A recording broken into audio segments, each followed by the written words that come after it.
Hi, it's Sue. Thanks for joining me for today's Bible reading for April 8th. I'm reading 2 Samuel 13 through 15.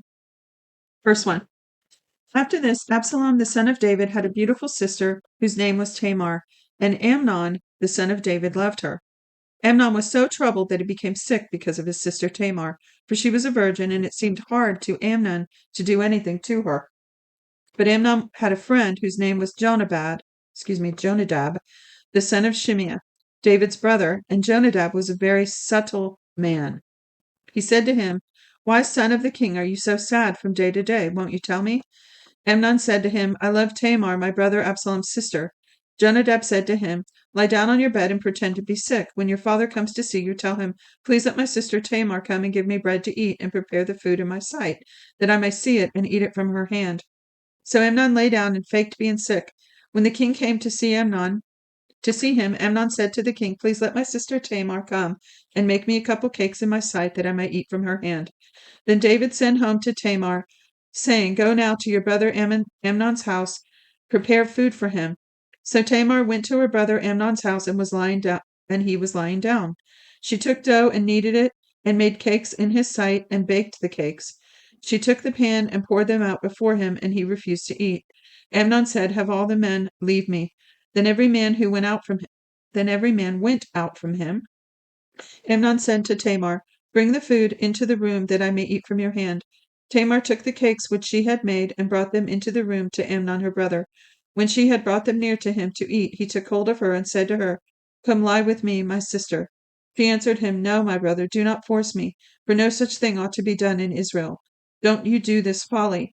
As for me, where would I carry my shame? As for you, you will be as one of the fools in Israel." Now see this pattern. This is a perfect application for Christian walk, for anyone, because you have him, for one thing, who's this so-called friend of his that, convinced him to do this foolish thing. And, the Bible says bad company corrupts good morals. And so you have not only him being subtle, the same description used for Satan, for the serpent that deceived Eve, right? And I haven't done the word study. I don't know if it's the exact word in Hebrew. But so you have this demon whisper into Amnon through his lust, and then, reinforcing it through his foolish friend. And he just falls right into the trap. Like, no discipline whatsoever, no understanding of, how destructive this would be for himself and for his family and for the future.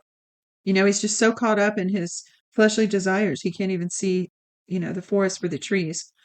And then, so he walks right into it. And even Tamar said, like, you're going to be looked at as a fool if you do this. Don't do it. She's trying to give him, good advice, trying to be his voice of reason, and he doesn't listen.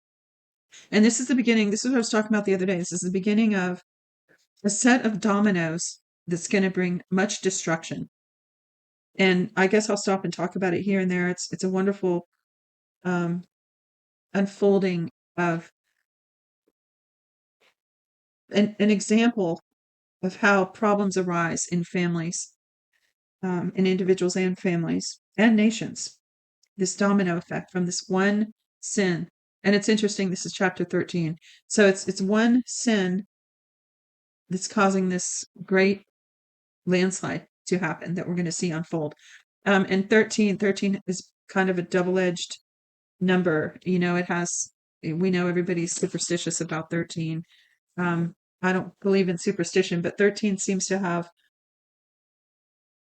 biblically speaking, it's, how do I say this? I don't want to get myself in trouble and say the wrong thing, but it carries both a blessing and a curse. You know what I'm saying? It's like of this number 13, there's also there's not just depicted, just like here, this great sin, but there's also depicted the redemption from the curse, from sin. And that's a whole nother story, but it's interesting that it is chapter 13 here. So coming down here, she's telling him, no, no, no, don't do this. And she said, "Now therefore, please speak to the king, for he will not withhold me from you." However, he would not listen to her voice, but being stronger than she, he forced her and lay with her. Then Amnon hated her with exceedingly great hatred, for the hatred with which he hated her was greater than the love with which he had loved her. See how sin, like a lot of times, this is especially true with new believers and unbelievers, people that haven't developed that temperance of the Holy Spirit, that sin looks so great going into it, and then in arrears, it's just it's a curse. It always rots. It turns rotten, right?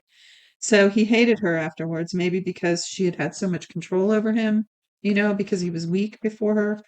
But it says, Amnon said to her, Arise and be gone. She said to him, Not so, because this great wrong in sending me away is worse than the other that you did to me. But he would not listen to her. Then he called his servant who ministered to him and said, Now put this woman out from me and bolt the door. Bolt the door after her. She had a garment of various colors on her for the king's daughters, who were virgins dressed in such robes. Then his servant brought her out and bolted the door after her. Tamar put ashes on her head and tore her garment of various colors that were on her, and she laid her hand on her head and went her way, crying aloud as she went. So I don't know, maybe he thought that when he took her, she would love him back, and whatever he had daydreamed about. And maybe he hated her because she didn't respond to him in love. She didn't return his love. She probably froze while he's raping her, and it just didn't turn out like he pictured, his fantasy, and probably didn't expect her to go and make it so vocally known, you know. Um, but she did. She made it very well known what happened. So she tore her garment, um, put her hand on her head, and went her way, crying aloud as she went. Absalom, her brother, said to her, Has Amnon your brother been with you? But now hold your peace, my sister. He is your brother. Don't take this thing to heart. So Tamar remained desolate in her brother Absalom's house. But when King David heard all these things, he was very angry. Absalom spoke to Amnon neither good nor bad, for Absalom hated Amnon because he had forced his sister Tamar. So look at all the trouble in the family now because of this one thing. And we're going to see here as we go through, David shouldn't have let Tamar go in there. Maybe he should have been smarter than that. And you see throughout here that David's kind of lenient on Amnon too, which I'm guessing makes Absalom even madder.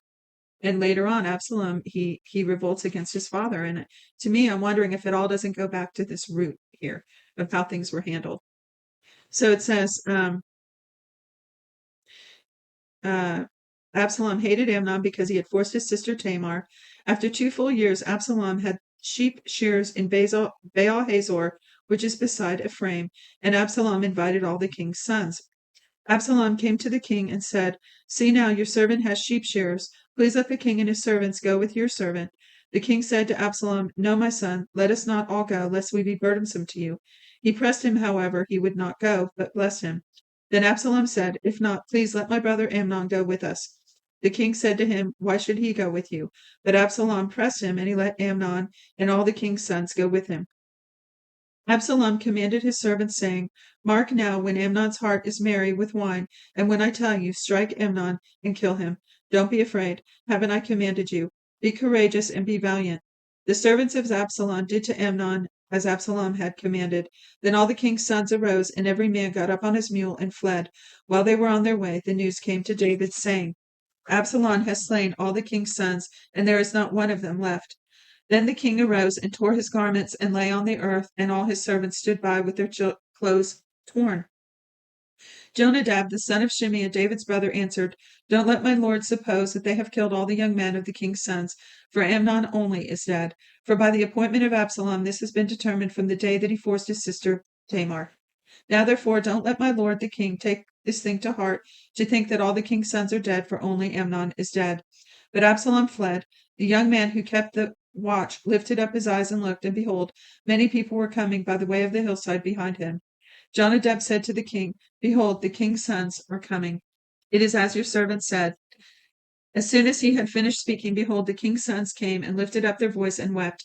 The king also and all his servants wept bitterly. But Absalom fled and went to Talmai, the son of Ammihur, the king of Geshur. David mourned for his son every day. So Absalom fled and went to Geshur and was there 3 years. King David longed to go out to Absalom, for he was comforted concerning Amnon, since he was dead. Now Joab, the son of Zeruiah, perceived that the king's heart was toward Absalom. Joab sent to Tekoa and brought a wise woman from there and said to her, please act like a mourner and put on mourning clothing. Please, and don't anoint yourself with oil, but be as a woman who has mourned a long time for the dead. Go in to the king and speak like this to him. So Joab put the words in her mouth. When the woman of Tekoa spoke to the king, she fell on her face to the ground, showed respect, and said, help, O king. The king said to her, what ails you? And she answered, truly I am a widow, and my husband is dead. Your servant had 2 sons, and they both fought together in the field, and there was no one to part them. The one struck the other and killed him. Behold, the whole family has risen against your servant, and they say, deliver him who struck his brother, that we may kill him for the life of his brother whom he killed, and so destroy the heir also. Thus they would quench my coal which is left, and would leave to my husband neither name nor remainder on the surface of the earth. The king said to the woman, go to your house, and I will give a command concerning you. The woman of Tekoa said to the king, my lord, O king, may the iniquity be on me and on my father's house, and may the king and his throne be guiltless. The king said, whoever says anything to you, bring him to me, and he will not bother you any more. Then she said, please let the king remember Yahweh your God, that the avenger of blood destroy not any more, lest they destroy my son. He said, as Yahweh lives, not one hair of your son shall fall to the earth. Then the woman said, please let your servant speak a word to my lord the king. He said, say on. The woman said, why then have you devised such a thing against the people of God? For in speaking this word, the king is as one who is guilty, in that the king does not bring home again his banished one. For we must die and are like water spilled on the ground, which can't be gathered up again. Neither does God take away a life, but devises means that he who is banished not be an outcast from him. Now therefore, seeing that I have come to speak this word to my lord the king, it is because the people have made me afraid. Your servant said, I will now speak to the king. It may be that the king will perform the request of his servant. For the king will hear to deliver his servant out of the hand of the man who would destroy me and my son together out of the inheritance of God. Then your servant said, please let the word of my lord the king bring rest. For as an angel of God, bear with me, my alarm. Excuse me. For as an angel of God, so is my lord the king to discern good and bad. May Yahweh your God be with you. Then the king answered the woman, please don't hide anything from me that I ask you. The woman said, let my lord the king now speak. The king said, is the hand of Joab with you in all this? The woman answered, as your soul lives, my lord the king, no one can turn to the right or the left hand from anything that my lord the king has spoken. For your servant Joab urged me, and he put all these words in the mouth of your servant to change the face of the matter. Has your servant Joab done this thing? My lord is wise according to the wisdom of the angel of God to know all things that are in the earth. The king said to Joab, behold now, I have done this thing. Go therefore and bring the young man Absalom back. Joab fell to the ground on his face, showed respect, and blessed the king. Joab said, today your servant knows that I have found favor in your sight, my lord king, in that the king has performed the request of his servant. So Joab arose and went to Geshur and brought Absalom to Jerusalem. The king said, let him return to his own house, but let not him see my face. So Absalom returned to his own house and didn't see the king's face.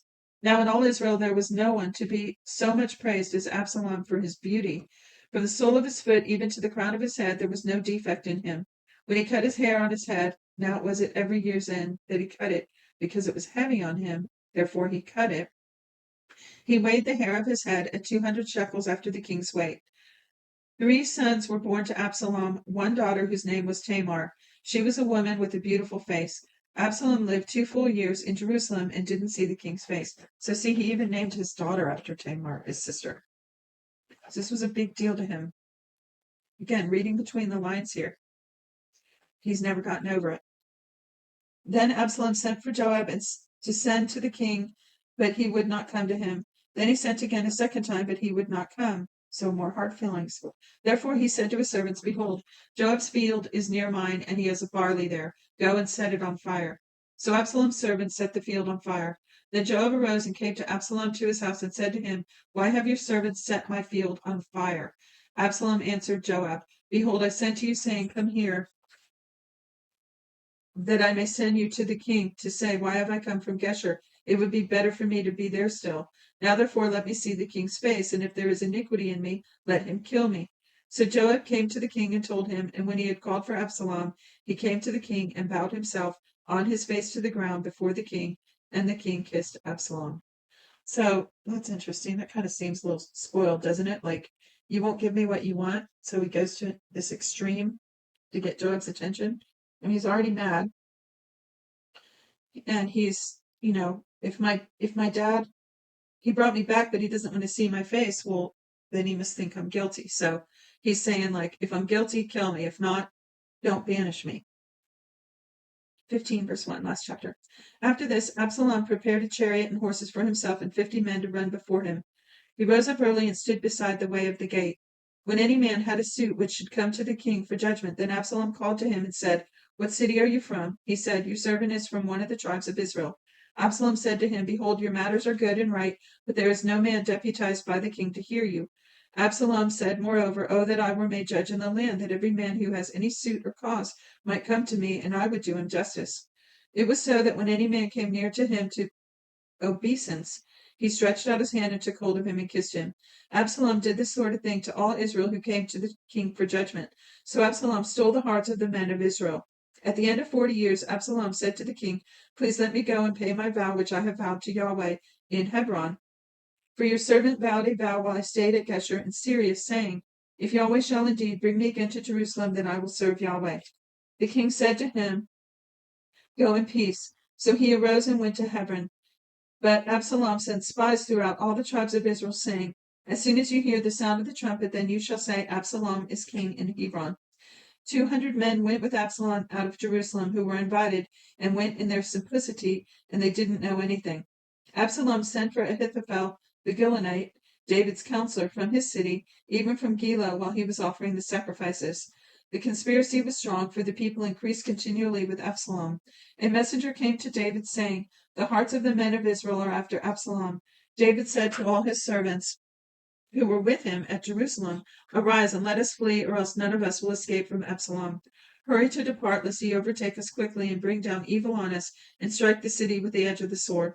The king's servant said to the king, Behold, your servants are ready to do whatever my lord the king chooses. The king went out, and all his household after him. The king left 10 women who were concubines to keep the house. The king went out, and all the people after him, and stayed in Beth Meroch. All his servants passed on beside him, and all the Cherethites, and all the Pelethites, and all the Gittites. 600 men who came after him from Gath passed on before the king. Then the king said to Attai the Gittite, Why do you also go with us? Return and stay with the king, for you are a foreigner and also an exile.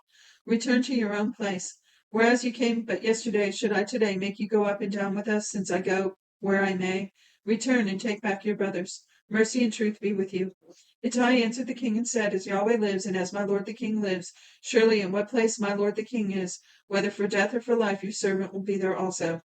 David said to Ittai, Go and pass over. Ittai and the Gittite passed over, and all his men and all the little ones who were with him. All the country wept with a loud voice, and all the people passed over. King also himself passed over the brook Kidron, and all the people passed over toward the way of the wilderness. Behold, Zadok also came, and all the Levites with him, bearing the ark of the covenant of God, and they set down God's ark. And Abiathar went up until all the people finished passing out of the city. The king said to Zadok, Carry God's ark back into the city. If I find favor in Yahweh's eyes, he will bring me again, and show me both it and his habitation. But if he says, I have no delight in you, behold, here I am. Let him do to me as seems good to him. The king said also to Zadok the priest, Aren't you a seer? Return into the city in peace, and your 2 sons with you, Amahaz your son, and Jonathan the son of Abiathar. Behold, I will stay at the fords in the wilderness until word comes from you to inform me. Zadok therefore and Abiathar carried God's ark to Jerusalem again, and they stayed there. David went up by the ascent of the Mount of Olives and wept as he went up, he and his head covered, and went barefoot, and all the people who were with him each covered his head, and they went up, weeping as they went up. Someone told David, saying, Ahithophel is among the conspirators with Absalom. David said, Yahweh, please turn the counsel of Ahithophel into foolishness. When David had come to the top where God was worshipped, behold, Hushai the Archite came to meet him with his coat torn and earth on his head. David said to him, If you pass on with me, then you will be a burden to me. But if you return to the city and tell Absalom, I will be your servant, O king, as I have been your father's servant in time past, so I will now be your servant. Then you will defeat for me the counsel of Ahithophel. Don't you have Zadok and Abiathar the priests there with you? Therefore, whatever you hear out of the king's house, tell it to Zadok and Abiathar the priests. Behold, they have there with them their two sons, Ahimaaz, Zadok's son, and Jonathan, Abiathar's son. Send to me everything you shall hear by them. So Hushai, David's friend, came into the city, and Absalom came into Jerusalem. That's it for today. Till next time, feel free to comment your thoughts and take advantage of the email in the description for your free 1-year Bible. God bless you. Shalom, shalom.